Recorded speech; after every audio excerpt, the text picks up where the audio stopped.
Hello friends, welcome to exam planet. तो आज 5 मई की करंट अफेयर्स लेके मैं आ गया। सॉरी, करंट अफेयर्स बोल रहा हूँ मैं, डेली बैंकिंग अवेयरनेस लेके आ गया हूँ मैं। अब आप सोचेंगे सर आप तो डेली बैंकिंग अवेयरनेस लेके आते हो, करंट अफेयर्स कैसे निकल गया आपके मुंह से? वो ऐसे निकल गया कि आज से मैंने सोचा है, मैं आज 5 मई है तो आज से मैं स्टार्ट करने वाला हूँ। इसलिए मैंने आज के सेगमेंट से क्विक न्यूज़ हटा दिया है। वो इसलिए हटा दिया है क्योंकि मैंने सोचा आज से आपके लिए एक नया सेगमेंट लेके आऊंगा। 10 मिनट्स 50 क्वेश्चन, 10 मिनट 50 क्वेश्चन आपको मिलेंगे किसके? करंट अफेयर्स के, हर रोज। पर वो सिर्फ रिवाइज के लिए होगा। मैं आपको पहले बता रहा हूँ, आपको पढ़ना कहीं और से पड़ेगा। ठीक है, आप आइए, मैं सिर्फ क्वेश्चन आंसर कराऊंगा। एमसीक्यूज फॉर्म में होंगे 50 क्वेश्चन, हर रोज के 50 क्वेश्चन। तो 50 क्वेश्चन का मतलब ये आपको पता होगा, आपने डिफरेंट डिफरेंट वेबसाइट्स देखे होंगे जो आपको 15 क्वेश्चन 20 क्वेश्चन देते हैं। मैं आपको 50 क्वेश्चन इसलिए दे रहा हूँ कि हर रोज की कोई भी न्यूज का एक छोटा से छोटा सेगमेंट भी छूटे नहीं आपसे, राइट? तो डेली आपको मिल जाएगा। शाम तक मैं आपको पूरे दिन पढ़ने का टाइम दूंगा। शाम में आइए, आप मेरे साथ रिवाइज कीजिए, आप आंसर मार्क कीजिए 50 क्वेश्चन के, तो आपको अंदर से कॉन्फिडेंस आएगा, राइट? सिर्फ 10 मिनट लूंगा दिन के आपके, 10 से 12 मिनट में मैं 50 क्वेश्चन कंप्लीट कर दूंगा। सुपर फास्ट स्पीड में हम क्वेश्चन सॉल्व करेंगे, राइट? 1 2 3 4 करके 50 क्वेश्चन तक, 45 to 50 क्वेश्चन आपको हर हर दिन मिल जाया करेंगे, राइट? ठीक है, चलिए शुरू करते हैं।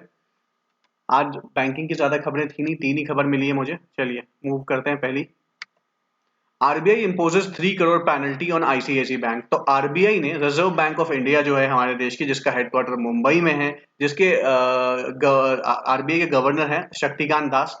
मैंने आपको कल की वीडियो में बताया था एक नया आरबीआई गवर्नर बना दिया गया है, राइट?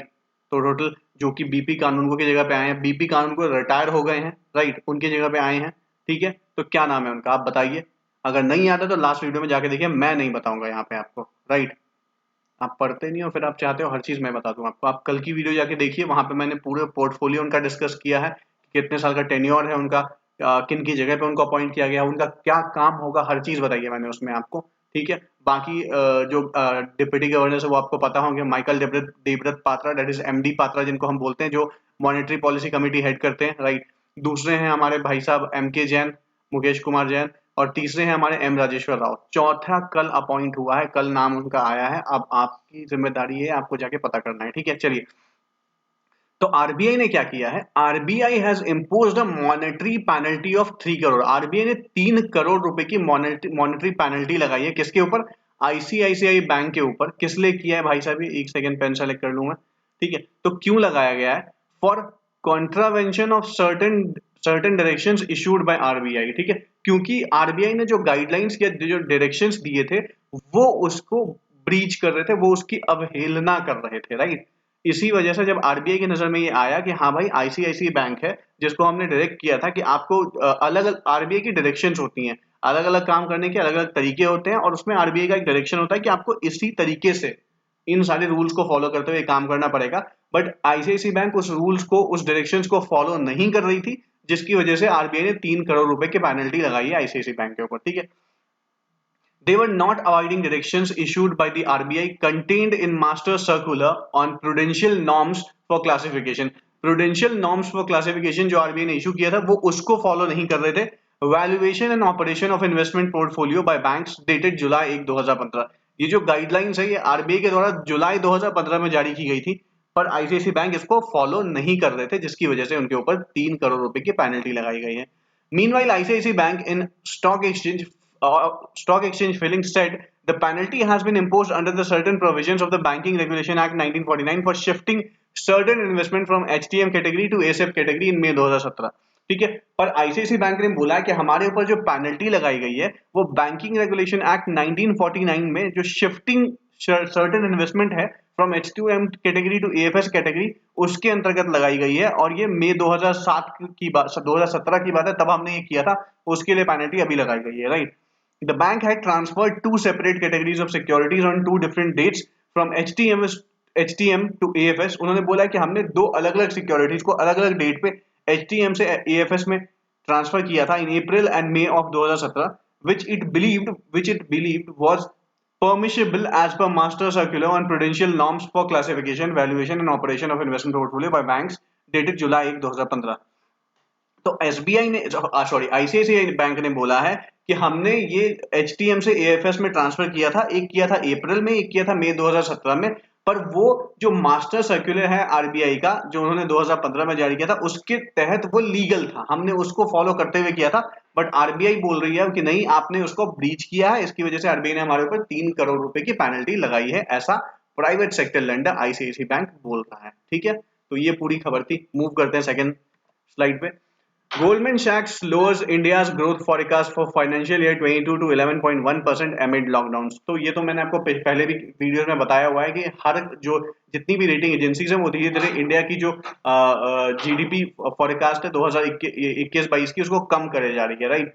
तो Wall Street brokerage Goldman Sachs has lowered its estimate for India's economic growth to 11.1% in fiscal year to March 31, 2022 as a number of its as the number of cities and states announced lockdowns of varying intensities to check spread of coronavirus infections। ठीक है, तो Goldman सैक्स ने India के ऊपर जो इससे पहले जो उन्होंने किया था, क्या बोलते हैं, जो प्रेडिक्शन की थी उसको घटा के 11.1% कर दिया गया। अब आपको पता होगा पहले वाली क्या थी, तो पहले जो थी वो 11.7% थी, if I am not wrong 11.7% थी, उसको घटा के अब उन्होंने 11.9% 11.1% कर दिया गया है।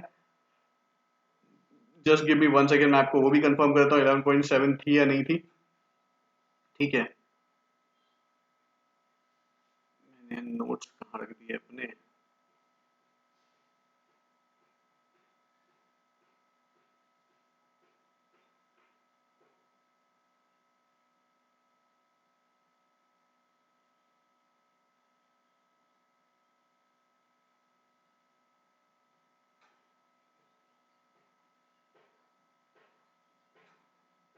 हाँ जी, 11.7% था, मैंने आपको बताया, मुझे नोट्स जब मैं बना रहा था मुझे याद था। तो 11.7% ये पहले था, उसको घटा के अब 11.1% कर दिया गया। India is suffering the world's worst outbreak of कोविड-19 केसेस। ये सच्चाई है, आप सबको पता है, सबसे बुरी हालत अभी दुनिया में हमारी है। ठीक है, कोविड-19 की वजह से, with deaths crossing 2.22 lakh and new cases above 3.5 lakh daily. लगभग दो 2,22,000 लोग इंडिया में उनकी मौत हो चुकी है। 3.5 लाख केसेस रोज आ रहे हैं। This has led to demand for imposition of nationwide strict lockdown to stem the spread of the virus, a move that the Modi government has so far avoided after the economic devastation last year from a similar strategy। ठीक है, जो कि अभी तक Modi government चाह रही थी कि हम उसको अवॉइड करें, लॉकडाउन ना लगाना पड़े, चीजें ऐसे ही संभल जाएं, क्योंकि पिछली लॉकडाउन में सरकारों को और इकोनॉमी को बहुत नुकसान पहुंचा था। तो सरकार चाह रही थी कैसे भी हम लॉकडाउन से बच पाएं, पर ऐसा हो नहीं पाया। अभी अलग अलग स्टेट अपने अपने तरीके से लॉकडाउन लगा रही हैं, राइट। तो ये थी खबर, गोल्डमैन सैक्स ने इंडिया की जो GDP फॉरकास्ट है फॉर 2021-22 उसको 11.7 से गिरा के 11.1% कर दिया है। Let's move to the next slide. SBI allocates ₹71 crore for fight against corona virus. ठीक है, तो SBI जो हमारी सबसे बड़ी बेसिकली गवर्नमेंट बैंक है SBI, उसने क्या किया, उसने 71 करोड़ रुपए दिए हैं कोविड-19 से लड़ने के लिए। So, the country's largest lender, SBI, on Monday announced allocating ₹71 crore towards the fight against COVID-19, a part of which will be used to set up a makeshift 1,000-bed hospital for the treatment of patients in some of the worst affected states। तो इसके पैसे कैसे कैसे खर्च होंगे, देखिए इसमें बोला गया कि 71 करोड़ रुपए जो हम जो दे रहे हैं उसमें 1,000 बेड का हॉस्पिटल बनेगा, स्पेशली उन राज्य में जहां पे बहुत ज्यादा केसेस हैं, जो स्टेट बहुत ज्यादा अफेक्टेड है।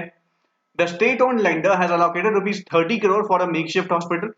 स्टेट ओन्ड बैंक जो है उसने क्लियर कर दिया है कि हमने जो 71 करोड़ रुपए दिए हैं उसमें से 30 करोड़ रुपए हमने मेकशिफ्ट हॉस्पिटल बनाने के लिए दिए हैं, वहीं 21 करोड़ रुपए will be used to support initiatives such as procurement of life saving health care equipment, oxygen supply to hospitals, covid care centres, ambulances, PPE kits, mask as well as food relief efforts. ठीक है, sorry. तो state bank ने बोला कि हमने जो 71 करोड़ रुपए दिए हैं उसमें से 30 करोड़ रुपए जो हैं वो मेकशिफ्ट हॉस्पिटल के लिए दिए हैं, 21 करोड़ रुपए जो दिए हैं हमने वो दिए हैं एसेंशियल्स इक्विपमेंट्स के लिए, whether it is concerned with healthcare equipments, oxygen supply to hospitals, covid care centers, ambulances, PPE kits, masks, इन सब के लिए 21 करोड़ रुपए दिए हैं। और इसके सिवाय ये हो गए आपके 30 20 50 एक 51 करोड़ रुपए हो गए, right. Besides rupees 10 crore will be used to supplement government's effort in genome sequencing। उसके बाद 51 करोड़ वहां हो चुके हैं, मैं आपको गिनती करा दूंगा टोटल 71 करोड़ कैसे हो रहा है। 51 करोड़ वहां हो चुके हैं, 10 करोड़ रुपए उसने सरकार को दिए हैं जिनोम सीक्वेंसिंग करने के लिए, ठीक है। And rupees 10 crore will be earmarked to collaborate with on ground NGOs to address the community needs। और 10 करोड़ रुपए उस एनजीओ को दिए जाएंगे, मतलब उन सारे एनजीओ के साथ कोऑर्डिनेट करके खर्च किए जाएंगे जो कोविड 19 से लड़ने में लोगों की मदद कर रही है। तो ब्रेकअप क्या है 71 करोड़ का? 30 crore for makeshift hospital, 21 crore for essential equipments, ठीक है। 10 crore for 10 crore will be given to government for genome sequencing and 10 crore will be given to NGOs who are working hard to help people struggling with covid 19, right. तो ये है पूरा breakup. 71 crore रुपए RBI ने, SBI ने किसके लिए दिए हैं, ठीक है। तो ये 3 आज की खबरें थी, आई होप आपको पसंद आई होंगी। और आज की तीनों खबरें इंपॉर्टेंट है, मैं आपको बता रहा हूँ इसमें से कोई भी सवाल पूछा जा सकता है एग्जाम में। तो बी प्रिपेयर्ड, पढ़िए ध्यान से देखिए चीजों को, और वीडियोस देखिए ताकि आपको समझ आए चीजें हो क्या रही हैं और कैसे सवाल पूछे जाएंगे। और आज शाम से तो 50 क्वेश्चन स्टार्ट होने वाले हैं आपके super fast 50 questions within 10 minutes, and it will be a great fun for you all. बहुत अच्छी रिवाइज होगी आप लोगों की, बहुत अच्छा एक इनिशिएटिव मैं लेके आ रहा हूँ आप लोगों के लिए। हर रोज के 50 सवाल कोई नहीं देता, मैं दूंगा आपको, रोज मिलेंगे हर रोज 50 सवाल। आई होप अप्रोक्सीमेटली मैं आपको 5 से 6 बजे के बीच में देने की कोशिश करूंगा, ठीक है। तो चलिए, थैंक यू सो मच आज के लिए। आई होप आपको वीडियो पसंद आई होगी, तो लाइक कीजिए, शेयर कीजिए, सब्सक्राइब कीजिए। अपना प्यार ऐसे ही मुझे बरसाते रहिए, देते रहिए। चलिए, थैंक यू सो मच।